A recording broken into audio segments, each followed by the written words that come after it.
I've been in Peterborough since September 1988. Came to Trent University. So I've been here quite a while now, 33 years, yeah.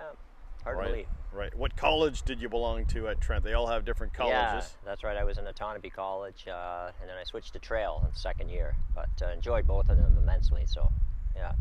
Why did you stay? What did you like about Peterborough that said, you know what, Glenn, I'm gonna make this my hometown? Yeah, it's amazing. I mean, you can fall into the grass is greener syndrome. I think we all feel that at times, but boy, the grass is green right here. It's a great community. There's so much going on. For me, it's such a great fit for, the natural spaces, getting out, cycling, fantastic. I work in outdoor education, so we've got amazing, the Canoe Museum and the ed programs there, Ecology Park Green Up, Camp Kawartha, Rowan Tree, a children's school. There's so many, fantastic opportunities for young people just to get outside, enjoy the fresh air and nature, yeah. What about the music scene? You're a big part of that as well. Did you play when you got here to Trent, or when did you sort of pick up performing locally? Well, yeah, I grew up playing classical flute, and I kind of put it down, but then, through high school, but when I got to Peterborough, there was such a vibrant sort of folk scene and alternative music scene. I started to play some flute, and people are like, "Oh, come bring your flute."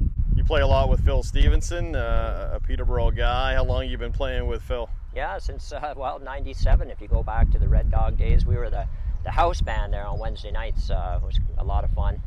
Kind of paid my dues, I guess you could say. And Phil and I have had a great time doing senior shows, pub gigs, and a lot of children's shows through puppetry and children's music. So it's just been fantastic. You mentioned the Red Dog. What are some other venues that you kind of get excited to play in town?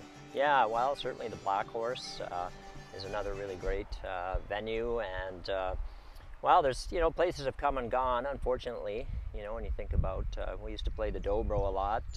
Rock Stonefish played some in his blues band. We had a lot of great nights down there. But I guess the Black Horse and the Red Dog are pillars that are still going. So yeah. You don't have your clothes on to play tonight, that's right. But you got your cycling gear on. You got a big ride coming up. Tell us a little bit about that. Yeah, well, as I mentioned, I love getting outside into nearby nature, and Peterborough's fantastic. I mean, I grew up in Kingston. Lots of great rides around Kingston, but harder to get to. In Peterborough, it's so easy to get to the country roads, the back roads, the Great Trail, as it's now called. Trans-Canada Trail is now the Great Trail. So I love riding, and so I thought, wouldn't it be neat to do a ride to raise awareness about climate change? So I'm doing a 350-kilometer ride on Saturday, August 7th, with all proceeds going to Peterborough Green Up's climate action and education programs. And I chose 350 because the science is saying for every million oxygen molecules, there shouldn't be more than 350 carbon molecules. And so we passed that threshold of 350, and that's why we're seeing, globally some effects of climate change. So that brings some awareness, and I love riding my bike, and I'm super excited to get out and ride for a good cause. Excellent. How can people sort of get involved in that?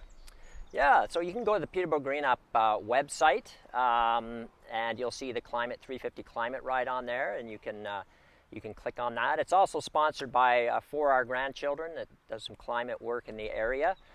Kawartha World Issue Center sponsoring it, and Dave down at Runner's Life has been fantastic sponsoring it. In fact, at 5 a.m. I'm going to start in front of his store on Charlotte Street, and then hopefully at 7 p.m., 14 hours later, I'll roll in, and Dave's talking about maybe setting up a little finish line there. Nice.